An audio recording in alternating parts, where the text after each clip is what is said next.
Maus tratos é um tema que sempre existiu, porém, hoje vem sendo mais falado, principalmente pelos meios de comunicação. Podemos caracterizar maus tratos como abandono, envenenamento, animais que estão em situações precárias como em correntes muito curtas, um espaço em que não seja compatível com o porte do animal, pouca ventilação e iluminação, situações que podem lhe causar lesões, pânico, estresse, agressão física, exposição ao esforço excessivo, mutilação, privação de alimento, água e local anti-higiênico. Para debater esse assunto, procuramos 3 opiniões técnicas de 3 diferentes áreas. Um viés direcionado aos maus tratos com uma médica veterinária, a legislação atual com uma advogada e também como a psicologia debate esse assunto com um psicólogo. Então, meu nome é Soiane Martins de Nick, sou formada em Direito, pós-graduada em Ciências Criminais. Então, eu comecei em 2014, na ocasião da interdição da ONG Koala.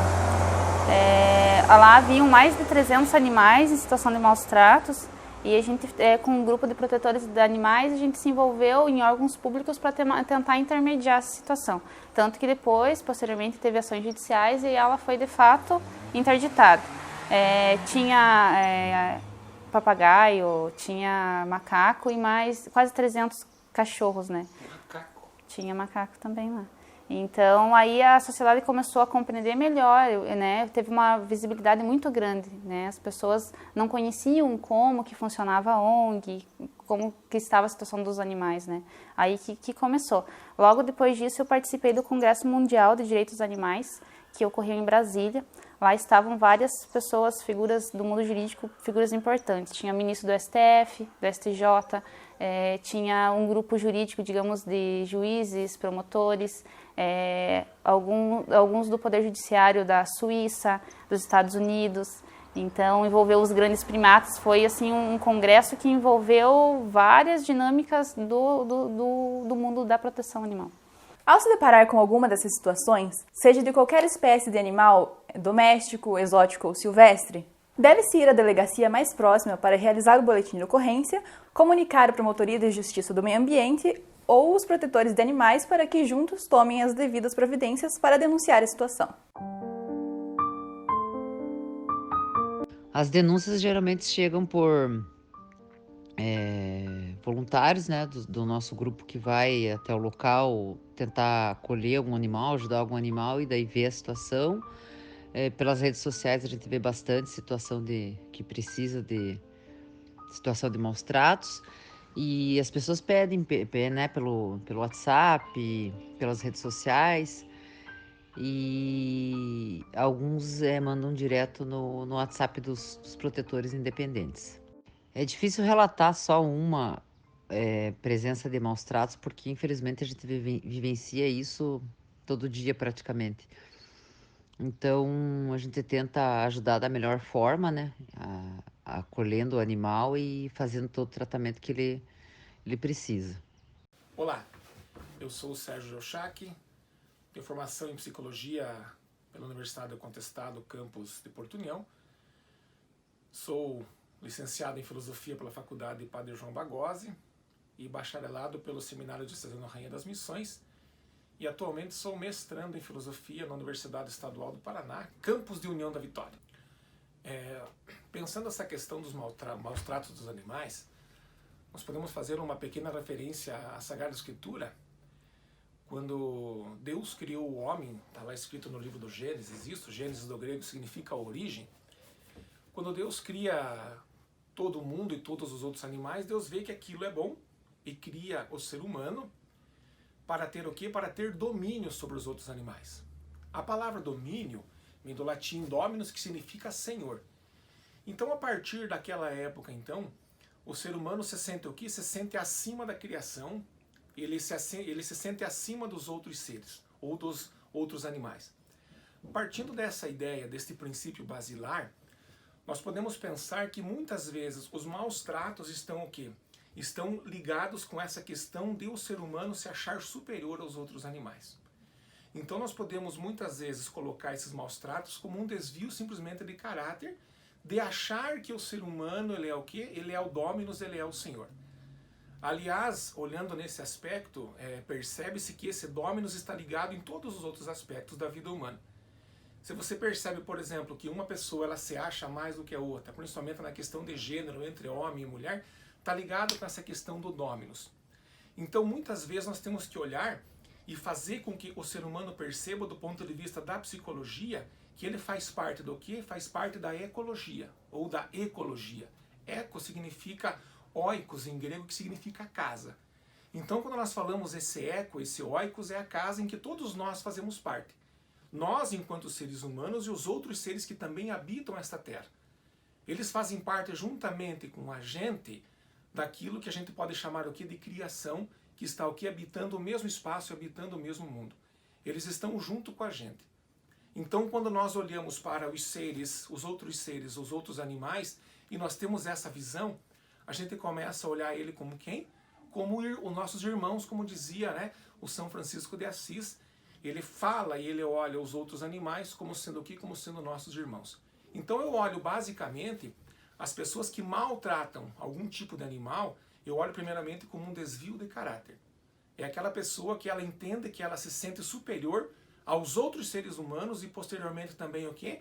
Aos outros animais que habitam esta terra juntamente com a gente. Então houveram alguns avanços. A gente tem a Declaração Universal dos Direitos Animais, de 1978. Temos a Constituição Federal, de 1988, só que na verdade é muito genérico, né?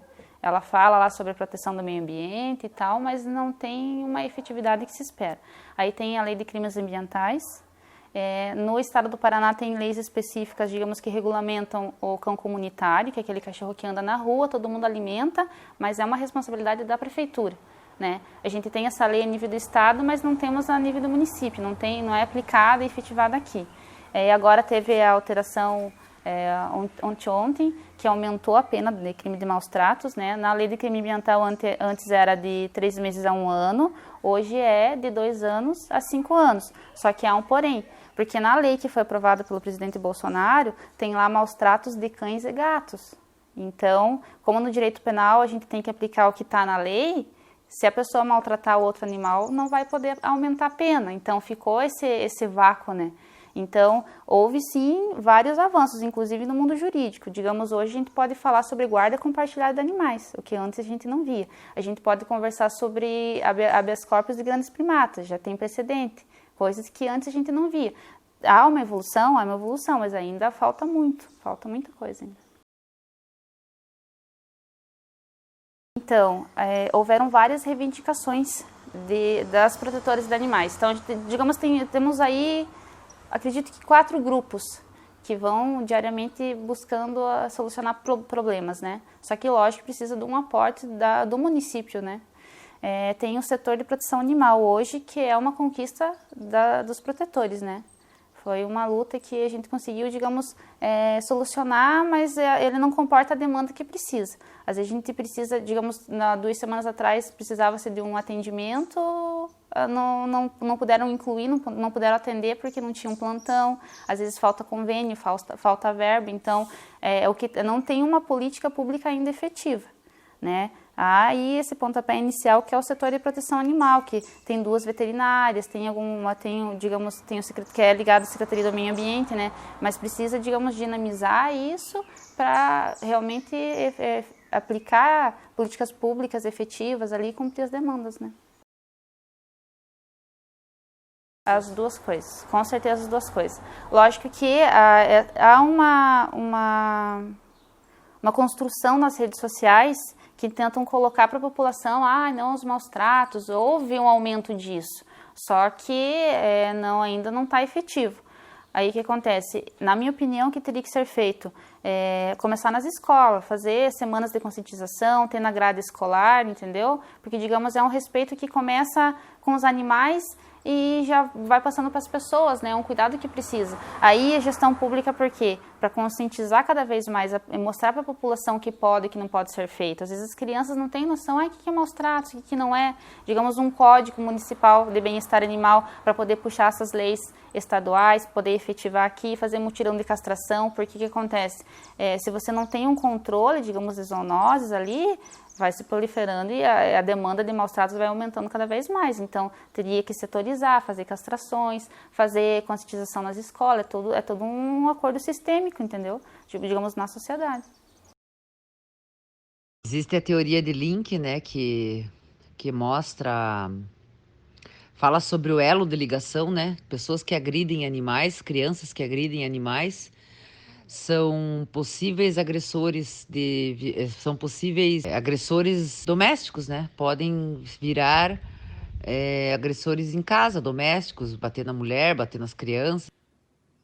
Quando chega uma criança que os pais trazem ele para a clínica, e uma das suas queixas que a gente vai conseguir trazer isso às claras na nossa anamnese, por isso é muito importante fazer uma boa anamnese nesse primeiro contato com os pais. Nós temos que olhar que muitas vezes a criança, ela é o quê? Ela é uma esponja. A criança, muitas vezes, o que acontece? Ela coloca em prática comportamentos que ela vê aonde? Que ela vê no seu meio familiar, primeiramente. Então nós temos que ter um olhar muito profícuo para essa criança, para a gente perceber da onde que pode estar vindo essa ideia dos maus tratos. Primeiramente seria esse o aspecto clínico, para você olhar para ela, né? Porque ela está o quê? Está todo nesse processo de formação. Quando a gente estuda dentro da área da psicologia, a gente percebe o quê? Que ela está o quê? Ela está nesse processo formativo. E sendo assim, ela recebe muitas coisas aqui do meio ambiente onde ela está inserida. Então eu olho que muitas vezes pode ser um fator biológico, tá? Um desvio de caráter dessa própria criança, mas em hipótese alguma a gente pode o quê? Descartar também o meio social onde essa criança vive. Tá? A questão é que ela não é de separar, ela não é dicotômica, né, de separação. Nós temos que olhar as questões aonde que pode ser tanto o meio biológico dessa criança que ela já traz isso dentro dela, e também pode ser o quê?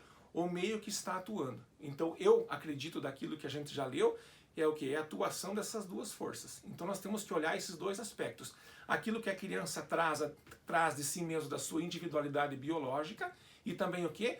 Do meio aonde ela está inserida, para que daí nós possamos, enquanto ciência do comportamento que nós somos, construir uma forma que nós possamos ajudar essa criança, tá? Que ela possa entender que ela não está acima dos animais, possivelmente também não está acima das outras pessoas, que ela está o quê? Que ela está nesse processo de comunhão com os outros animais. Possivelmente, quando uma criança consegue desenvolver um afeto com um animalzinho, automaticamente ela vai ter o quê? Construir um afeto de maneira saudável com as outras pessoas. Do outro ponto de vista também, quando você percebe uma criança que não consegue ter um afeto saudável com o animal, possivelmente ela vai ter o quê? Alguma questão também de desafetos com os outros seres humanos no qual ela se encontra. Então a ideia aqui sempre o que é? É a gente colocar ou inculcar nessa criança que ela não está acima de ninguém, que ela não está acima do pai, que ela não está acima da mãe, que ela não está acima do amiguinho, da amiguinha, do irmão, da irmã, e também não está acima da onda dos outros animais. Que ela está o quê? Que ela está junto. A ideia aqui não é quem é mais ou quem é menos. A ideia é que nós olharmos o quê? Que nós somos seres, que nós precisamos uns dos outros para que a gente consiga crescer. A ideia lá que Aristóteles falava na sua política, né? Dizendo que o ser humano é um zoon politikon. Zoon, né, do grego, significa animal. Então nós somos o que? Nós somos animais sociáveis. Nós precisamos uns dos outros. O ser humano só deu certo enquanto espécie, por quê? Porque ele agregou-se, ele olhou para o outro e ele percebeu que ele precisava da ajuda do outro. E também o que? Nesse processo histórico precisou também o que? Da ajuda de alguns animais. Então se nós temos toda a técnica, toda a ciência que nós temos hoje, os animais também ajudaram muito a gente nesse aspecto de crescermos enquanto espécie. Então a ideia para a gente pensar o que é? É você colocar sempre aonde? Nem acima, nem abaixo. É colocar onde num nível de igualdade, ou seja, de equilíbrio entre ambas as partes. Fui convidada a acompanhar algumas atividades de alguns protetores aqui da região. A realidade que essas pessoas enfrentam também é desafiadora. que possamos ter mais debates e políticas públicas para esse setor. Embora esse assunto pareça mostrar uma preocupação maior com os animais domésticos, devemos nos atentar a toda a fauna que compõe o nosso meio ambiente. Não podemos nos esquecer dos animais que estão sendo dizimados com os incêndios no Pantanal e com o desmatamento da Amazônia. Fica nosso agradecimento aos profissionais envolvidos nesse trabalho e como questionamento final a seguinte pergunta: na nossa realidade urbana, o que pode ser feito para sanar esse problema da alta população de animais nas ruas?